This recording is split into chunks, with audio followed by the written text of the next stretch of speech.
Students, welcome to my channel. तो आज हम कर रहे हैं फार्माकोलॉजी की रिमेनिंग क्वेश्चंस। 67 क्वेश्चंस हमने कंप्लीट कर लिए थे, आज 68 कर रहे हैं। A patient taking aminoglycoside therapy since long time, which lab investigation should be checked frequently by nurse. एक पेशेंट है, वो अमीनोग्लाइकोसाइड थेरेपी ले रहा है लंबे टाइम से, तो कौन सी लैब इन्वेस्टिगेशन करेगी नर्स? तो नर्स उसका सीरम पोटेशियम लेवल चेक करेगी। ठीक है, अगर कोई लंबे टाइम से अमीनोग्लाइकोसाइड थेरेपी ले रहा है तो नेफ्रोटॉक्सिसिटी होने के चांसेस होते हैं अलोंग विद ओटोटॉक्सिसिटी। ठीक है, इसके साथ साथ अगर पेशेंट अमीनोग्लाइकोसाइड थेरेपी ले रहा है तो और क्या क्या चीज़ें चेक करते हैं? Blood urea, nitrogen, creatinine, uric acid level. ठीक है, ये सब चेक किया जाता है। क्या चेक करने के लिए? Glomerular GFR rate. ठीक है, रीनल फेलियर ना हो पेशेंट को इस वजह से। ठीक है, नेक्स्ट है 65 year old patient with pneumonia. एक पेशेंट है जिसको निमोनिया है और वो क्या ले रहा है? जेंटामाइसिन या फिर garamycin. It would be most important for a nurse to monitor which of the following lab values. तो नर्स कौन सी लैब वैल्यू देखेगी? एक तो आप ये देखिए, जेंटामाइसिस, जो जेंटामाइसिन है वो क्या है? एक अमीनोग्लाइकोसिड है। ठीक है, हम पहले पढ़ चुके हैं अमीनोग्लाइकोसिड अगर की कोई थेरेपी अगर ले रहा है तो अगर क्या चेक करते हैं? उसका सीरम पोटेशियम चेक करते हैं।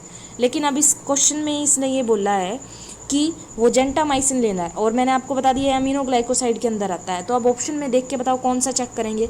तो इसमें करेंगे ब्लड यूरिया, नाइट्रोजन और क्रेटिनिन लेवल चेक करेंगे। ठीक है,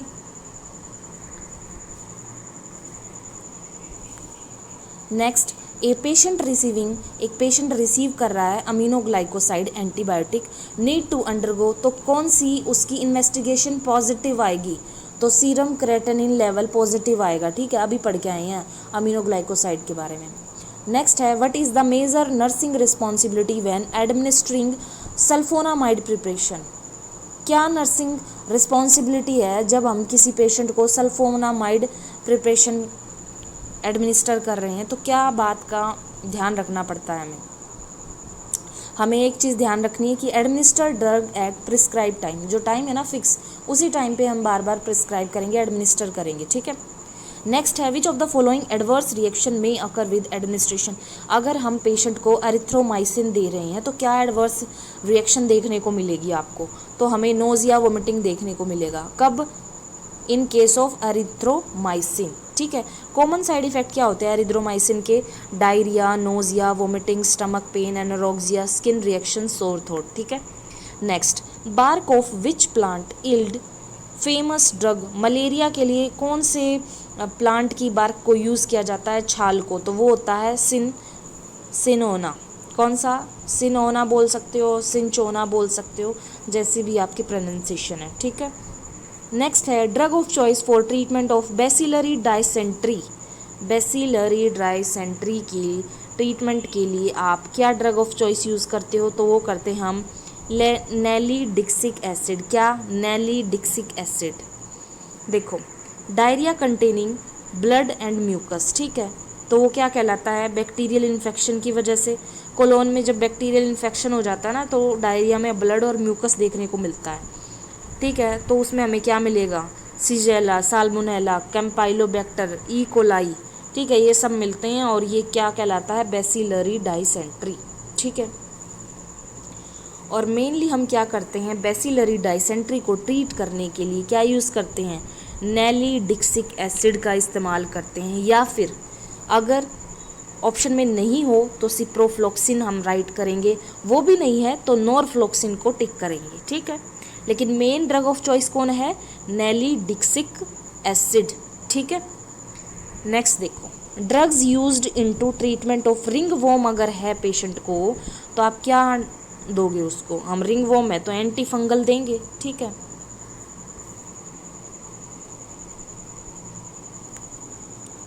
नेक्स्ट एंटीवायरल ड्रग कौन सी है? एंटीवायरल ड्रग तो जिसके पीछे वीर होना वो एंटीवायरल होती है, जैसे इसमें है ए साइक्लोवीर। ठीक है, नेक्स्ट हमारे पॉइजनिंग, एंटीडोट और एनाफाइलेटिक रिएक्शन से रिलेटेड क्वेश्चंस हैं। फर्स्ट है एसीटामिनोफेन टॉक्सिसिटी इज ट्रीटेड विद। अगर एसीटामिनोफेन की टॉक्सिसिटी हो गई है तो हम किस से उसको ट्रीट करेंगे?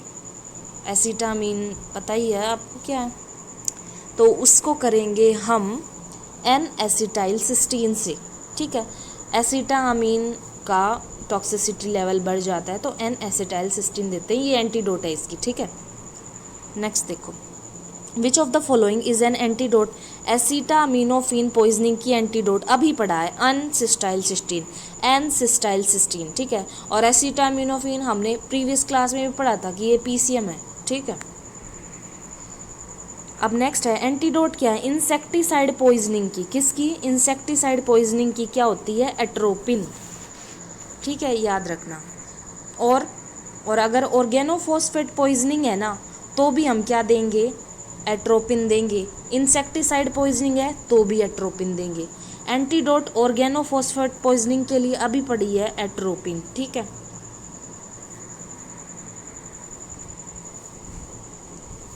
साइन सिम्टम ऑफ ऑर्गेनोफॉस्फोरस, क्या साइन सिम्टम देखने को मिलता है अगर पेशेंट को ऑर्गेनोफॉस्फेट पॉइजनिंग हो जाएगी तो, मेन हमें देखने को मिलता है कंस्ट्रिक्टेड प्यूपिल, क्या, कॉन्स्ट्रिक्टेड प्यूपिल देखने को मिलेगा, ठीक है। देखो साइन एंड सिम्टम जो होते हैं ऑर्गेनोफॉस्फोरस पॉइजनिंग के, वो क्या होते हैं, वो होता है मायोसिस। अगर आपको कई बार ऑप्शन में कंस्ट्रिक्टेड प्यूपिल ना मिले तो आपको मायोसिस देखने को मिलेगा, ठीक है। मायोसिस का मतलब क्या होता है, कॉन्ट्रैक्टेड प्यूपिल, ठीक है। कॉन्ट्रैक्टेड यानी कि कंस्ट्रिक्टेड प्यूपिल, समझ में आ गई बात। लैक्रीमेशन हो रहा होगा और सिम्टम्स क्या हैं, स्लाइवेशन होगा, ये सारे साइन एंड सिम्टम है अगर किसी पेशेंट को ऑर्गेनोफॉस्फेट पॉइजनिंग है तो। स्वेटिंग होती हुई दिखेगी पेशेंट के, हाइपोटेंशन में चला जाएगा, वस्कुलर कोलैप्स हो जाएगा, diarrhoea, respiratory paralysis, weakness, tremors, convergence, coma, death, ठीक है, ये सब मिलेगा। एंटीडोट तो मैंने आपको बता ही दी है।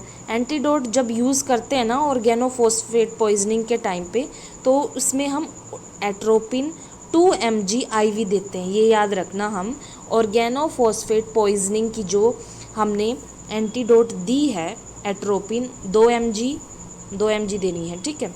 और अगर उससे कोई इफेक्टिव नहीं लग रही है तो फिर उसको एवरी 10 मिनट्स में हम रिपीट करते हैं, ठीक है। नेक्स्ट है, कब तक रिपीट करेंगे, जब तक उसका माउथ ड्राई नहीं हो जाता, ठीक है। नेक्स्ट है, a patient has undergone mitral valve replacement, patient क्या हो रही है, mitral valve replacement having persistent bleeding, ये रिप्लेसमेंट चल रही है लेकिन क्या है, उसको परसिस्टेंट ब्लीडिंग है, जो सर्जिकल इंसिजन हुआ है वहाँ से ब्लीडिंग हो रही है। In the early post operative period which drug, तो उसको कौन सी दवाई देंगे भाई, ब्लीडिंग हो रही है तो क्या दोगे आप उसको, तो हम देंगे उसको प्रोटामीन सल्फेट, ठीक है। क्या दोगे, प्रोटामीन सल्फेट। इसका ये देखिए हम प्रोटामीन सल्फेट, इसका क्या हमारा रेशनल है, because the persistent bleeding occur after the mitral valve replacement, क्योंकि अभी तक सर्जरी के बाद उसकी क्या हो रही है, बार बार ब्लीडिंग हो रही है, तो क्या है, may be the chances of तो क्या है, क्यों हो रही है भाई उसको ब्लीडिंग, हो सकता है कि हिपेरिन की ज़्यादा डोज दी गई हो, क्योंकि हिपेरिन की तो एंटीडोट होती है प्रोटामीन सल्फेट, ठीक है, इसीलिए ये आ जाएगा हमारा। अब आप बोलोगे कि उसको हिपेरिन क्यों दी गई, क्योंकि ये हार्ट की कंडीशन है, क्योंकि मोस्टली हार्ट की कंडीशन में हार्ट ब्लॉकेज हो जाता है या फिर कुछ और प्रॉब्लम होती है ना, तो उस चीज़ को क्लियर करने के लिए हम क्या देते हैं, हिपेरिन, ताकि हमारा खून पतला रहे, ठीक है, उस चीज़ को मेंटेन करने के लिए भी। और उसके बाद जो है ये पोस्ट ऑफ पेशेंट था तो इस वजह से हमने क्या कर दिया, उसको हिपेरिन की एंटीडोट दे दी है। आपने भी कभी कार्डिक वार्ड में काम किया होगा तो देखा होगा मोस्ट ऑफ द पेशेंट्स को हिपेरिन दिया जाता है सर्जरी से पहले, ठीक है। नेक्स्ट देखो, एंटीडोट फॉर हिपेरिन, एंटीडोट क्या है हिपेरिन का, एंटीडोट अभी पढ़ा है, हिपेरिन का है प्रोटामीन सल्फेट। बहुत बार आता है, हर बार आता है, मोस्ट इम्पोर्टेंट है ये। हिपेरिन का क्या है, प्रोटामीन सल्फेट, ठीक है।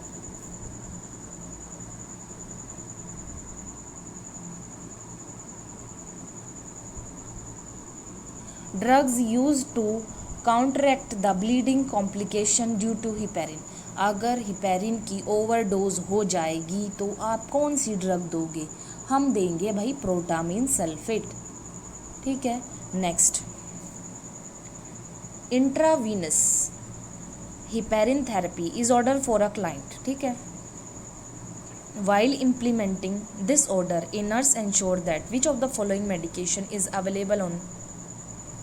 देखो, किसी पेशेंट के लिए हम आईवी थेरेपी देने वाले हैं कि भाई इस पेशेंट को देंगे, तो उसको देने से पहले ही तो हम क्या चीज़ इंश्योर कर लेगी वो कि भाई उसकी नर्सिंग यूनिट में कौन सी दवाई है. अगर मान लो आईवी थेरेपी ज़्यादा चली गई तो उसके लिए पहले से इंतजाम करके रखेंगे ना कि भाई प्रोटामीन सल्फेट एंटीडोट रखी हुई है या नहीं, ठीक है. नेक्स्ट, एंटीडोट वारफेरिन की क्या होती है? वारफेरिन की होती है विटामिन के. क्या होती है वारफेरिन की? विटामिन के. नेक्स्ट है, which among the following is an excitatory amino acid receptor antagonist.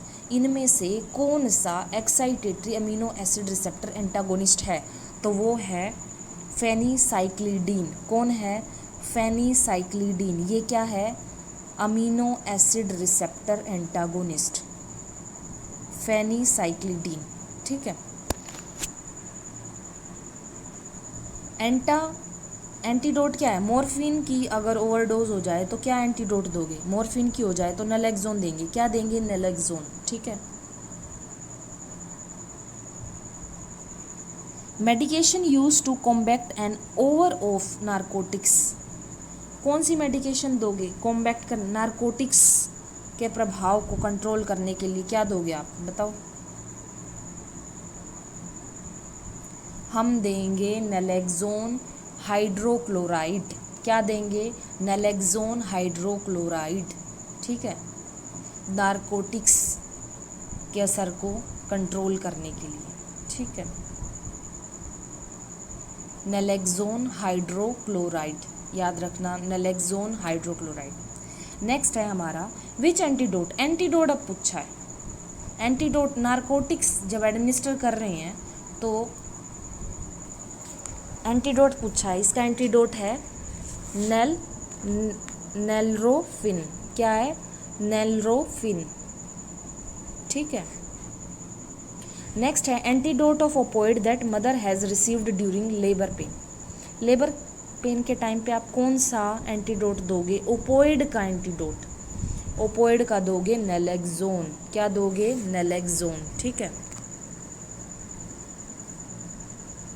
Next है हमारा which is the drug used as an antidote for narcotics in obstetrical practice. वो कौन सी ड्रग है जो हम एंटीडोट के तौर पे यूज़ करेंगे फॉर नारकोटिक्स के लिए? ओपोइड के लिए तो पता चल गया, ओपोइड की नलेक्सोन है. नारकोटिक्स की क्या है?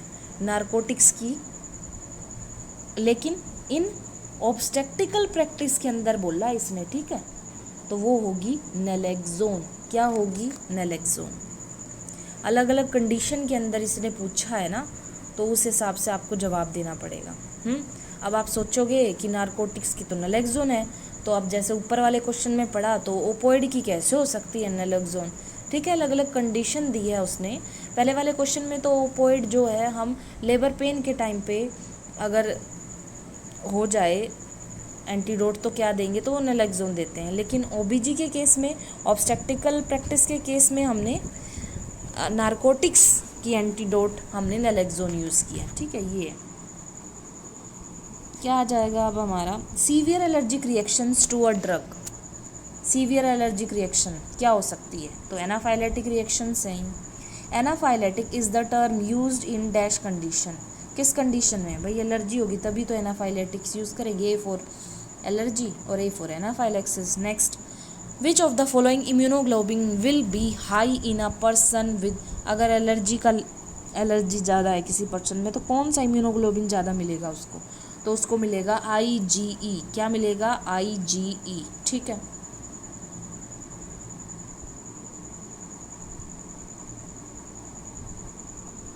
Which of the following is the immunoglobulin synthesized by plasma cells that is responsible for allergic reaction?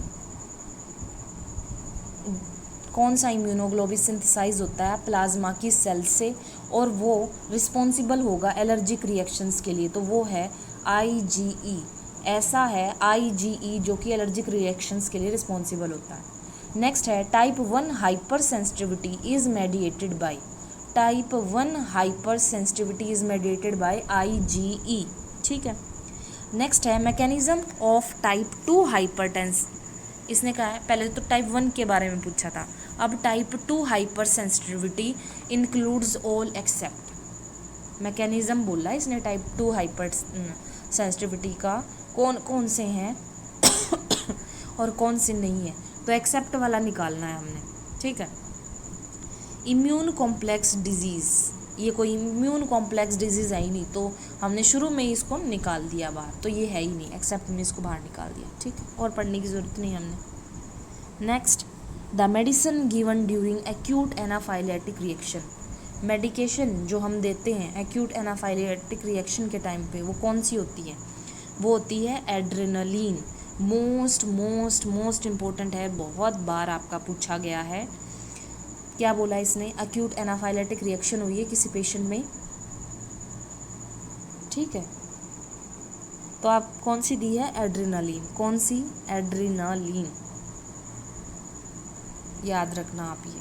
और इसका हम रेशनल पढ़ते हैं, एक्यूट एनाफाइलेटिक रिएक्शन, ठीक है, और एनाफाइलेक्सिस, ये क्या है? एक life threatening type first hyper sensitivity है।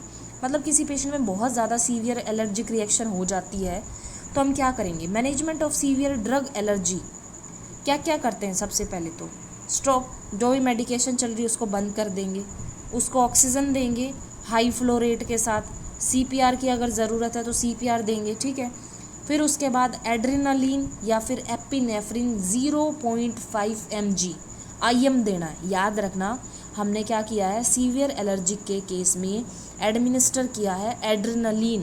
क्या दिया? एड्रेनलिन या फिर एपिनेफ्रिन 0.5 mg IM, और इसको रिपीट करना है हर 5 से 10 मिनट के इंटरवल पे, जब तक पेशेंट के अंदर कोई इम्प्रूवमेंट नहीं आती। मोस्ट इम्पोर्टेंट पॉइंट है ये बच्चों। ठीक है, अगर anaphylactic shock is immediate life threatening administer injection, तो क्या करेंगे? वो तो पहला तो हमने IM दे दिया था, ठीक है, लेकिन अब बहुत ज़्यादा सीवियर अटैक आया हुआ है तो हमने IV देना है। ठीक है, वो थोड़ा अंडर कंट्रोल था इसलिए IM दिया था, लेकिन ये एकदम लाइफ थ्रेटनिंग डेंजर बन चुका है ना, तब हमने एड्रेनलिन को IV लगा देना है। ठीक है, 1:10,000 और 1:1 लैग डाइल्यूशन। ठीक है,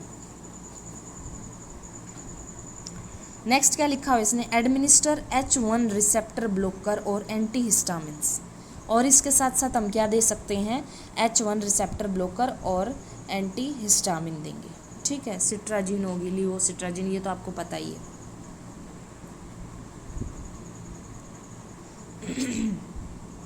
नेक्स्ट देखो, most important drug to control कौन सी ड्रग यूज़ करेंगे हम एनाफाइलेटिक शॉक के लिए? बोला, याद रखना।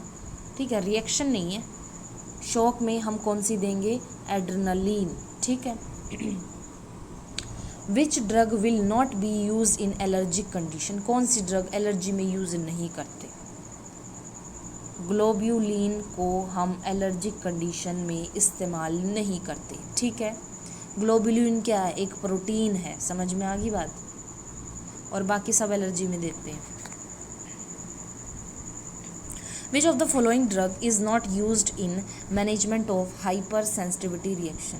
इनमें से कौन सी ऐसी ड्रग नहीं है, मतलब जिसको हम इस्तेमाल नहीं करते? अब इसमें निकाल दिया है क्लोरोक्यूनिन। क्यूनिन से ही आप समझ रहे हो किस में यूज़ करते होंगे, तो मुझे नहीं लगता कि बताने की ज़रूरत है। ठीक है, क्यूनिन मलेरियल ड्रग है ये। नेक्स्ट है हमारा immediate treatment of injection of poisonous substance. अगर इमीडिएट ट्रीटमेंट क्या देंगे? अगर किसी ने इंजेस्ट कर लिया है पॉइजनस सब्सटेंस, तो क्या करेंगे हम? सबसे पहले उसका गैस्ट्रिक लवाज करेंगे। ये भी बहुत बार पूछते हैं, गैस्ट्रिक लवाज क्या होता है? गैस्ट्रिक लवाज, गैस्ट्रिक लवाज मतलब irritation the stomach to remove और डाइल्यूट इरिटेंट्स। जैसे किसी ने पॉइजन ले लिया है, जहर खा लिया है, तो क्या करेंगे? गैस्ट्रिक लवाज। गैस्ट्रिक लवाज क्या करता है? हमारे स्टमक में इरिटेशन क्रिएट कर देता है और वो जो सब्सटेंस होता है वो बाहर निकल जाता है। ठीक है, नेक्स्ट देखो, while treating the patient who consumed corrosive poison. अब उसने क्या लिया है, उसने कोरोसिव पॉइजन इंजेस्ट कर लिया, कंज्यूम कर लिया है। You recognise that the patient throat, आपने देखा है कि उसका थ्रोट जो है वो स्वेल हो चुका है। Which of the following measures the nurse is expected to, तो क्या करना चाहिए ऐसे टाइम पे नर्स को, बताओ क्या करेगी? इंड्यूस द पेशेंट, उसको वोमिट करवाएगी, इंड्यूस, गिव हिम समथिंग, कुछ पीने के लिए देगी ये तो, या फिर give only hot liquids to drink, या फिर apply cold compression our neck. अब उसने पॉइजन लिया है तो क्या करवाएगी? ट्रीट करना है तो उसको सबसे पहले तो उसको क्या करना है? Give him some soothing drinks, क्या देना है उसको? सूदिंग ड्रिंक्स देगी। याद रखना, कोरोसिव पॉइजन में उसने ट्रीट करने के लिए क्या दिया? सबसे पहले सूदिंग ड्रिंक, ठीक है।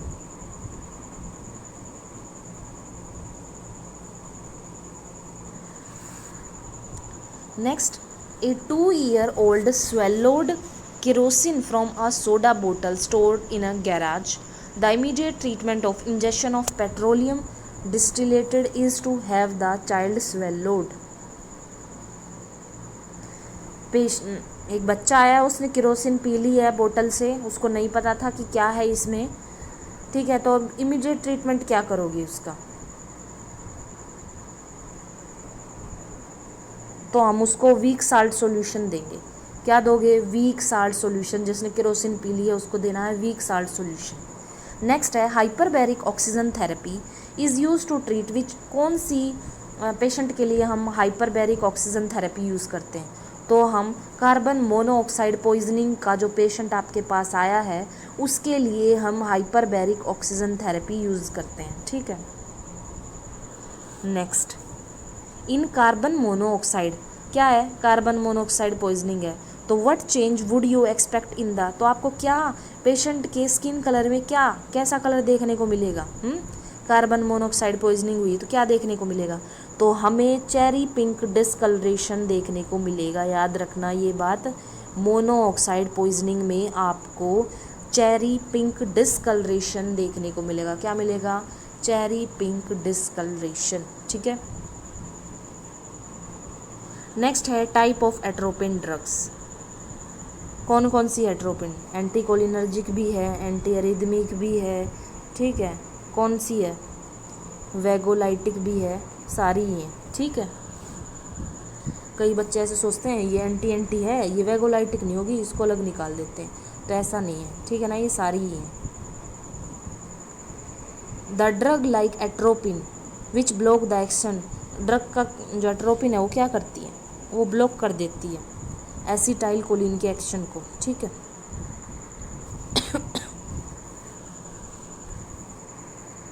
नेक्स्ट देखो, to decrease bradyarrhythmias in children during endotracheal intubation. बच्चा है, एंडोट्रैकियल इंट्यूबेट कर रखा है उसको, तो उसके अंदर ब्रेडी एरिथमिया को कम करने के लिए सक्सिनाइल कोलिन दी गई है। और क्या दिया गया उसको? सक्सिनाइल कोलिन के साथ क्या दिया है? उसके साथ दिया है हमने एट्रोपिन सल्फेट। क्या? Atropine sulphate. सक्सिनाइल कोलाइन क्या है? मसल रिलैक्सेंट, ठीक है। एट्रोपिन सल्फेट दिया।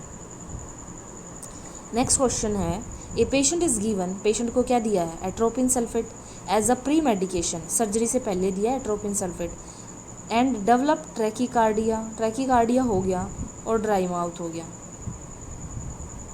ठीक है। ट्रैकीकार्डिया हो गया और ड्राई माउथ हो गया, तो ये क्या है? जब एट्रोपिन देते हैं ना हम किसी को सर्जरी से पहले, अगर ट्रैकीकार्डिया हो रहा है या फिर उसको, तो क्या होता है? ये नॉर्मल है, नॉर्मल साइड इफ़ेक्ट होते हैं एट्रोपिन के, ठीक है। नेक्स्ट क्या है? Which drug is use to reduce oral and respiratory secretion. Oral secretion और रेस्पिरेटरी सिक्रीशन को कम करने के लिए हम कौन सी ड्रग देते हैं? Anti cholinergic. क्या देते हैं? Anti cholinergic. ये हमारी सिक्रीशंस को क्या कर देती हैं? रिड्यूस कर देती हैं। नेक्स्ट है, atropine sulphate is contraindicated in all except, atropine sulphate को कॉन्ट्राइंडिकेटेड किया जाता है, कौन सी कंडीशन में नहीं करते? देखो हाई बीपी का पेशेंट है, ऑब्वियस सी बात है इसमें कॉन्ट्राइंडिकेट करेंगे। बाउल ऑब्स्ट्रक्शन वाला पेशेंट है, इसमें भी कर देंगे। ग्लूकोमा वाले को भी अफेक्ट कर सकता है। एट्रोपिन सल्फेट को हम यूटीआई में नहीं करेंगे, इसका कोई मतलब ही नहीं है, ठीक है। और एट्रोपिन सल्फेट याद रखना एक नेचुरल एल्कलॉइड है जो कहाँ से अब ऑब्टेन किया है? बेलाडोना से। क्या है एट्रोपिन सल्फेट? नेचुरल एल्कलॉइड है और ऑब्टेन किया है बेलाडोना से, ठीक है। और एट्रोपिन को कॉन्ट्राइंडिकेटेड रखते हैं हमेशा जो हाई बीपी वाले पेशेंट होते हैं, ठीक है, ग्लूकोमा वाले पेशेंट होते हैं। अगर ग्लूकोमा वाले को दे दिया तो उसका इंट्राओकुलर प्रेशर बढ़ जाएगा, ठीक है। बाउल ऑब्स्ट्रक्शन है उसको भी नहीं देते। नेक्स्ट देखो, regarding muscarinic receptor which one of the following is, muscarinic receptor के रिगार्डिंग कौन सी बात ट्रू नहीं है? तो वो है ए, स्टिमुलेटेड बाय एड्रेनलिन। ये बात बिल्कुल गलत है, ठीक है। बाकी बातें सही हैं। मस्क्रेनिक रिसेप्टर क्या क्या करते हैं? वो activation inhibit heart, excite smooth muscles, activate by acetylcholine, ठीक है।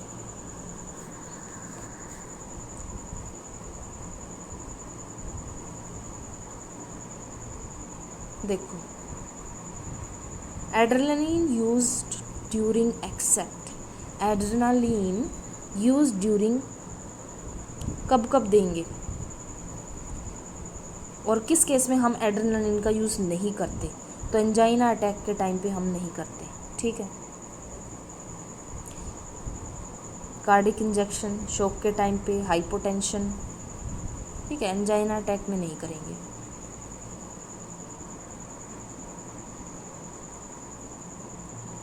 देखो, एंजाइना अटैक के टाइम पे एड्रेनलिन को will not be use, because क्यों?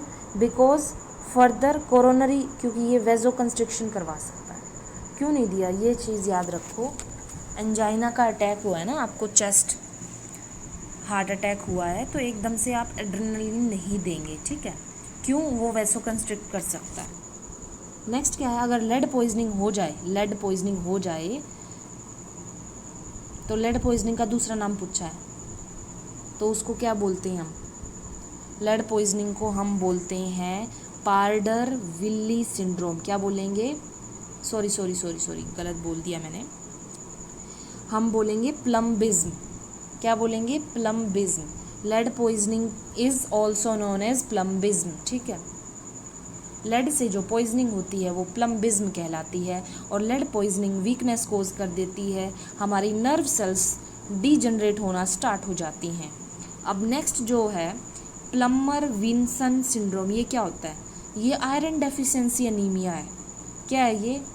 प्लम्मर विल्सन सिंड्रोम, याद रखना ये आयरन डेफिशिएंसी एनीमिया है।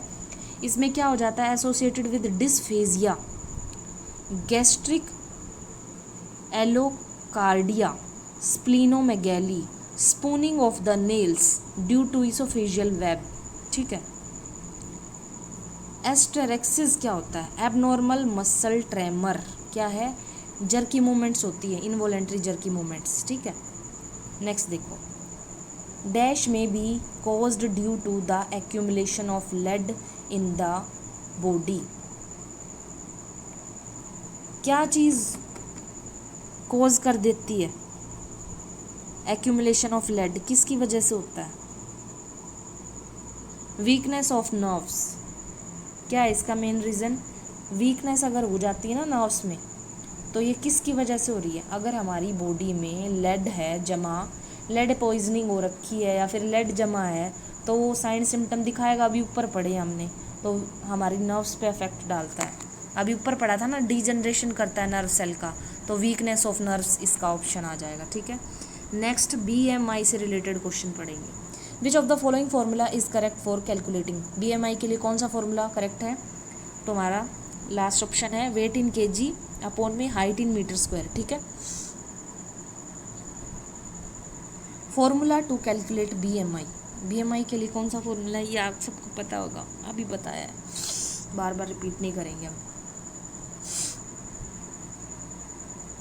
नेक्स्ट देखो, ये इसका राइट आंसर रहेगा, weight in KG divided by square of height in metres. ठीक है, नेक्स्ट क्या है, usually from which data in the body mass calculated. Body mass index को कैलकुलेट करते हैं पर्सन के वेट से और हाइट से। ठीक है, ये दोनों ही चीज़ें काम आती हैं, अकेले वेट से काम थोड़ी ना चलता है, हाइट के हिसाब से ही तो वेट देखेंगे। नेक्स्ट देखो, आइडियल वेट क्या होता है, एडल्ट पर्सन कैलकुलेटेड बेसिस पे आइडियल वेट क्या होता है, ideal weight of a human adult is अच्छा, इसने ये बोला है कि जो आइडियल वेट होता है ना एडल्ट पर्सन का, उसको कैलकुलेट करोगे किस बेसिस पे, उसको हम कैलकुलेट करेंगे हाइट के बेसिस पे। ठीक है ना। नेक्स्ट है BMI ग्रेटर देन 10, अगर BMI 10 से ज़्यादा होगा तो उसको क्या कंसीडर करोगे, बताओ।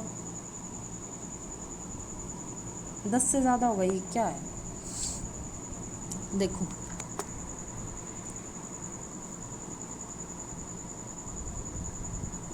BMI की रेंज दे रखी है, अगर अंडर वेट है तो BMI बिलो 20 है तो अंडर वेट है, और अगर 24.9 तक है, 20 से 24.9 है तो नॉर्मल वेट है। ओवर वेट कौन सा होता है, 25 से लेके 29.9 तक। ठीक है, 25 से लेकर 29.9 तक प्री ओबेस होता है, और जिसको मोटापा होता है वो क्या है, 30 से लेके शुरू हो जाता है, 30 और 30 से ज़्यादा। ठीक है, और मॉर्बिड ओबेसिटी ग्रेटर देन 40। ठीक है, याद रखना, ये बहुत बार ऐसे ऐसे क्वेश्चन पूछे जाते हैं, कई बार आपसे वेट बता देंगे, आपको BMI निकालना होता है उसका। नेक्स्ट देखिए, एक 45 ईयर ओल्ड मैन है, उसकी हाइट है 1.6 मीटर, वेट है 70 kg, calculate BMI 27 point, calculated इतना है तो वो कौन सी कैटेगरी में आएगा, 27, अभी पढ़ के आए हैं, बताओ। 25 से 29 के बीच में आ गया ना, तो ओवर वेट है ये, तो ओवर वेट क्या है, प्री ओबेस। ठीक है, best recommended BMI for adult, best BMI क्या है एडल्ट्स के लिए, बताओ, तो वो है 20 से 25। ठीक है, next, when the BMI of adult is below, अगर बिलो है तो क्या है भाई, वो अंडर वेट है। नेक्स्ट देखो,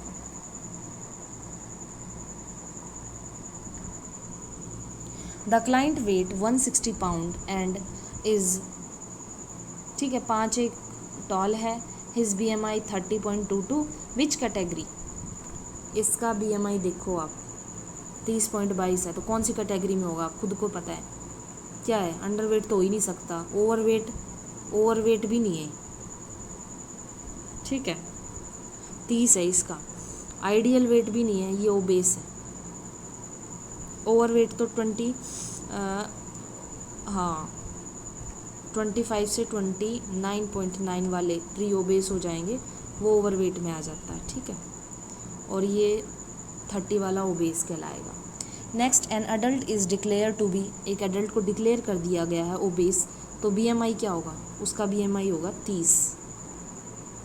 on the basis of body mass index, a person का हाइट है 150, वेट है 70, तो क्या होगा, कौन सी कैटेगरी में वो लाई करेगा। अब देखो इसने कर दिया है ना, तो 31.11, तो क्या है वो ओबेस है। Next, if a woman 55 kilo की है, हाइट क्या है 1.65 मीटर, तो देन BMI क्या होगा उसका 20। अब डायूरेटिक्स के रिगार्डिंग, डायूरेटिक ठीक है पढ़ेंगे। देखो, एक patient with renal failure having oedema, क्या है, पेशेंट रीनल फेलियर के साथ है, मतलब रीनल फेलियर और उसको एडिमा भी है, तो इज़ मोस्ट लाइकली, तो हम क्या देंगे, कौन सी ड्रग देंगे, रीनल फेलियर भी है और एडिमा भी है, तो क्या दोगे आप उसको, हम उसको डायूरेटिक्स देंगे। समझ में आ गई बात। नेक्स्ट है फ्रूसेमाइड एक्ट्स ऑन, जो फ्रूसेमाइड होता है वो नेफ्रॉन के कौन से हिस्से पे हमारे एक्शन करता है, कौन से हिस्से पे एक्शन करेगा, तो वो करेगा हमारे असेंडिंग लूप ऑफ हैनले। किस पे, याद रखना, फ्रूसेमाइड किस पे एक्ट कर रहा है, कौन से पार्ट पे, ascending limb of the loop of Henle. ठीक है, याद रखना, ascending limb of loop of Henle. ठीक है।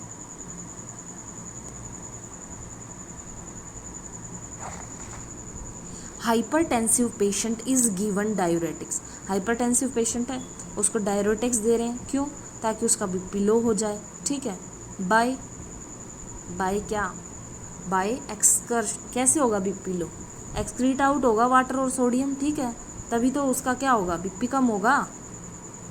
नेक्स्ट देखो, पेशेंट क्या है, एनालप्रिल और डायूरेटिक थेरेपी ले रहा है हार्ट फेलियर के लिए, तो नर्स क्या नोटिस करेगी? That the therapy is not effective when she find. उसको कैसे पता चलेगा कि ये थेरेपी इफेक्टिव है या नहीं है? क्या चीज़ देखेगी वो देखेगी स्किन रैशेज। क्या देखेगी? स्किन रैश देख के उसको पता चलेगा therapy is not effective. Okay, next है the promote optimal rest at night in a patient taking a diuretic the patient should be instructed to. अच्छे से वो रात को सो पाए जो पेशेंट डायरेक्ट्रिक ले रहा है, तो इसके लिए क्या इंस्ट्रक्शन देनी चाहिए पेशेंट को? हमेशा उसको बोलना चाहिए टेक द डायरेटिक। जो डायूरेटिक होती है वो रात में ना ले करके वो हमेशा मॉर्निंग में ही ले, खाना खाने के साथ। रात को लेगा तो वो पूरी रात सो नहीं पाएगा, ठीक है। डायूरेटिक आर कब देते हैं हम? डायूरेटिक मॉर्निंग में देंगे, ठीक है। All of the following are monitor by a nurse when a patient is on diuretics. क्या क्या चीज़ें मॉनिटर करती है नर्स? ये जो क्वेश्चन था ना कि क्या चीज़ें ध्यान में रखेगी, सिवाय वेट भी चेक किया जाता है, इनटेक आउटपुट क्या है वो भी चेक किया जाता है, लेकिन रिस्टोर फ्लूइड इनटेक नहीं होता, ठीक है, ये गलत है। नेक्स्ट देखो, an accurate picture of effectiveness of diuretic therapy is ascertain through. कैसे पता चलेगा कि डायूरेटिक थेरेपी जो भी चल रही है वो इफेक्टिव है? तो वो हमें डेली वेट मेजरमेंट करना पड़ता है, ठीक है। नेक्स्ट है a patient with heart failure. एक पेशेंट है हार्ट फेलियर, उसको डायरेटिक्स दी जा रही हैं, which is accurate indicator of such patient's health status check करने के लिए क्या चीज़ चेक करते हैं हम? वेट चेक करते हैं। कोई भी पेशेंट है, कोई भी इन द सेंस जो डायरेटिक्स ले रहा है जो पेशेंट, हमेशा उसका इनटेक आउटपुट चेक करना, उसका वेट चेक करना, यही मेन चीज़ें हैं, ठीक है। Next, which of the following symptom should be watched for a patient receiving loop diuretic ले रहा है, तो क्या चीज़ देखोगे? लूप डायूरेटिक ले रहा है तो हम उस पेशेंट में सिम्टम देखेंगे वीक इररेगुलर पल्स। क्या देखोगे? वीक इररेगुलर पल्स, याद रखना। अब लूप डायूरेटिक की बात हो रही है, सिंपल डायरेटिक नहीं पूछा इसने। लूप डायरेटिक में हम क्या सिम्टम देखते हैं? वीक इररेगुलर पल्स, ठीक है। नेक्स्ट है आफ्टर एडमिनिस्ट्रिंग फ्रूसेमाइड आपने एडमिनिस्टर किया है frusemide to a 16 month old child, ठीक है, हु हैज़, उसको क्या था, कंजस्टिव हार्ट फेलियर, तो nurse would expect to make which of the following. तो क्या एक्सपेक्ट करती है, क्या देखेगी वो? तो वो देखेगी decrease in rhonchi when listening to breath sounds. उसने फ्रूसेमाइड दी थी ना बच्चे को, कंजस्टिव हार्ट फेलियर था, ठीक है, तो उसने क्या चीज़ ऑब्जर्व की? उसने ये देखा कि बच्चे को क्या है, डिक्रीज इन रोंकाई। जब वो ब्रेथ साउंड सुन रही थी ना तो उसमें उसको कमी नज़र आ रही थी, ठीक है।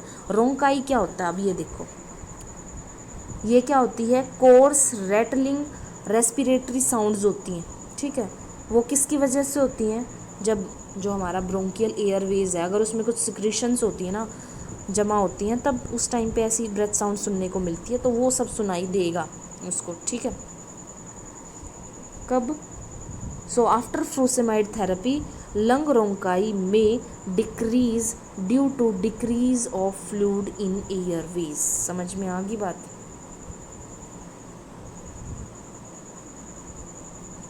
देखो इसमें मेन इसने क्या बोला है, फ्रूसेमाइड जब भी देते हैं ना पेशेंट को, इसमें बच्चे को दी गई है, तो अगर बच्चे को देते हैं तो क्या होता है कि उसमें जो सिक्रीशंस भरी हुई थी उसकी जो ब्रोंकियल एयरवेज में, तो वो कम हो जाएंगी फ्रूसेमाइड देने के बाद।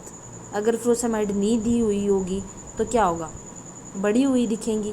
तो वही है, इसने साउंड सुनने को कम मिली, कम हो गई थी वो साउंड्स, ठीक है, तो पता चल गया हमें वो इफेक्टिव है, ठीक है।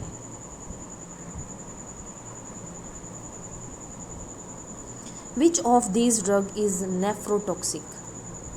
कौन सी ड्रग नेफ्रोटॉक्सिक है? ACE इनहिबिटर, ठीक है।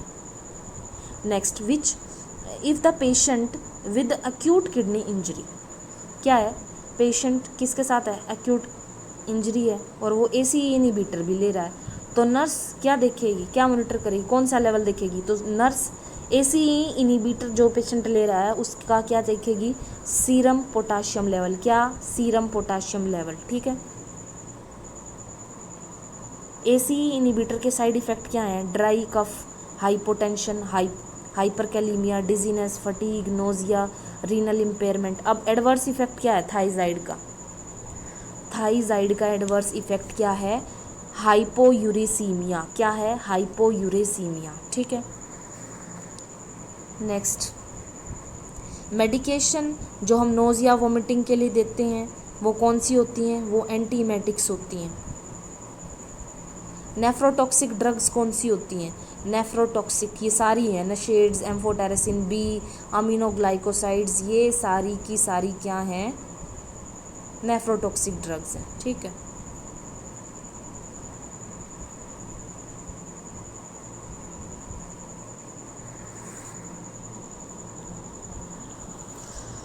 एपिड्रीन यूज्ड इनटू विच डिसऑर्डर, किस डिसऑर्डर में देते हैं एपिड्रीन,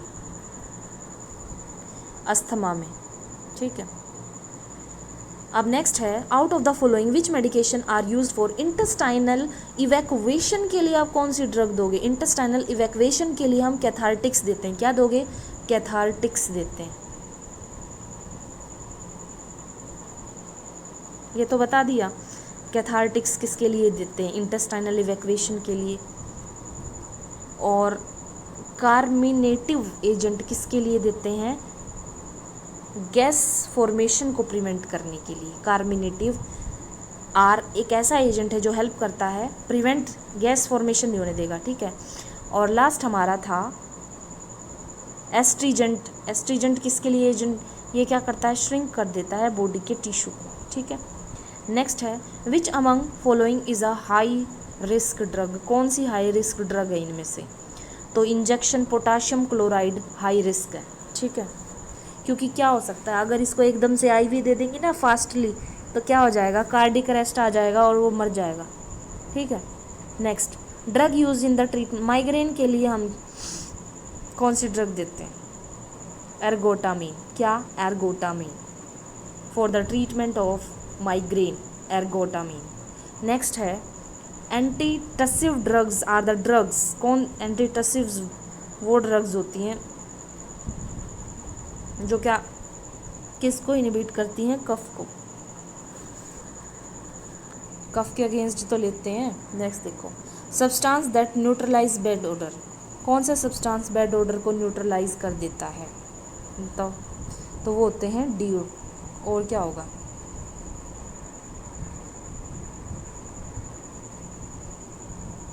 नेक्स्ट है, which laboratory test should the nurse monitor for the client receiving the IV steroid Solumedrol, कौन सा लैब टेस्ट करेगी, ठीक है, नर्स मॉनिटर कर रही है, जो पेशेंट IV क्या ले रहा है, स्टीरोइड ले रहा है, तो उसके लिए कौन सा लैब टेस्ट करेगी, और स्टीरोइड भी कौन सा है, सोलूमेड्रेल, तो इसके लिए वो सबसे पहले उसका ग्लूकोज लेवल चेक करेगी, क्या करेगी, ग्लूकोज लेवल चेक करेगी, ठीक है। सोलूमेड्रेल क्या एक ब्रांड का नाम है, कौन सी ब्रांड का, मिथाइल प्रेडनिसोलोन सोडियम सक्सिनेट, किसका, मिथाइल प्रेडनिसोलोन सोडियम सक्सिनेट का ब्रांड नेम है ये, ठीक है। नेक्स्ट देखो, most important nursing intervention on a patient receiving prednisolone, most important nursing intervention क्या होगी, जब पेशेंट प्रेडनिसोलोन ले रहा है तो उसके लिए सबसे उसका blood sugar level hardly check किया जाता है, ठीक है। नेक्स्ट देखो, among the following identify the long term effect, steroid therapy का क्या लॉन्ग टाइम इफेक्ट होता है, स्टीरॉयड साइकोसिस हो जाता है, क्या होगा, स्टीरॉयड साइकोसिस। नेक्स्ट देखो, ए 5 year old child with, next question है, एक 5 साल का बच्चा है, उसको क्या है, एक्यूट लिम्फोसाइटिक ल्यूकीमिया है, ठीक है, तो उसकी कीमोथेरेपी कर रहे हैं हम, विच इंक्लूड्स, जिसमें हमने प्रेडनिसोलोन को इंक्लूड किया है, तो क्या साइड इफ़ेक्ट देखने को मिलेगा, तो हमें मूड चेंजेस मिलेंगे, ठीक है, क्या, मूड चेंजेस, किस केस में? प्रेडनिसोलोन के केस में मूड चेंजेस देखने को मिल रहा है। नेक्स्ट क्वेश्चन है, ए पेशेंट डायग्नोज्ड, पेशेंट को क्या डायग्नोज हुआ है? ब्रोंकियल अस्थमा, और हम किसके साथ ट्रीट कर रहे हैं? कॉर्टिकोस्टेरॉइड्स दे रहे हैं। तो एक्सपेक्टेड साइड इफेक्ट क्या होगा कॉर्टिकोस्टेरॉइड्स का? क्या साइड इफेक्ट देखने को मिलेगा हमें?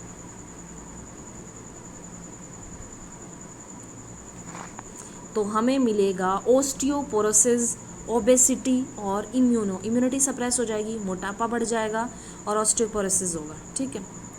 Next, an 18 month old infant hospitalized with a severe asthma attack is given। 18 महीने का जो बच्चा है इन्फेंट, उसको हॉस्पिटलाइज किया गया क्योंकि उसको एकदम अटैक आया, तो उसको प्रेडनिसोलोन दे दी। ठीक है, 15 mg POBD। तो नर्स क्या करेगी? अब नर्स चेक प्रिवेंट करेगी exposing the child to infection, कि भाई वो इन्फेक्शन के एक्सपोजर में ना आए। ठीक है, prevent exposing the child to infection. Next क्या है? Nurse is teaching the client taking, nurse बता रही है क्लाइंट को taking cyclosporine after renal transplant. भाई रीनल ट्रांसप्लांट के बाद आपको लेनी है। About the key medication information the nurse tells the clients to be specially, किस बारे में अलर्ट होने के लिए बोलेगी? Sign of infection. ठीक है। नेक्स्ट क्या है? एक पेशेंट है, स्टीरॉयड थेरेपी है लंबे टाइम से, तो नर्स क्या देखेगी? स्टीरॉयड पे चल रहा है तो इन्फेक्शन। नेक्स्ट क्या है? What is the short acting glucocorticoid? Short acting glucocorticoid कौन सी है? हाइड्रोकोर्टिसोन। क्या है? Hydrocortisone. Next, a patient who is prescribed oral cyclosporine should be as wise. जो ओरल साइक्लोस्पोरिन ले रहा है तो उसको क्या एडवाइज किया जाता है? आपको क्या चीज़ नहीं लेनी? आपको ग्रेप फ्रूट अवॉइड करना है। ठीक है ना।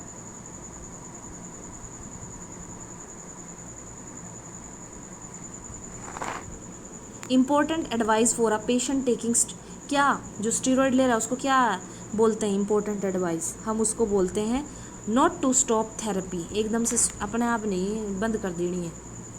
Next, steroids are preferably administer once in, steroids को आप प्रेफरेबली एडमिनिस्टर कर सकते हो वंस इन अ, कब? Afternoon evening. कब करोगे?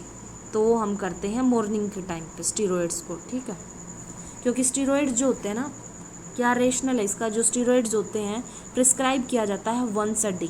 ठीक है, और सबसे बेस्ट तरीका जो होता है ना स्टीरॉयड्स को लेने का, वो मॉर्निंग में बिफोर 9 AM। याद रखना ये बात।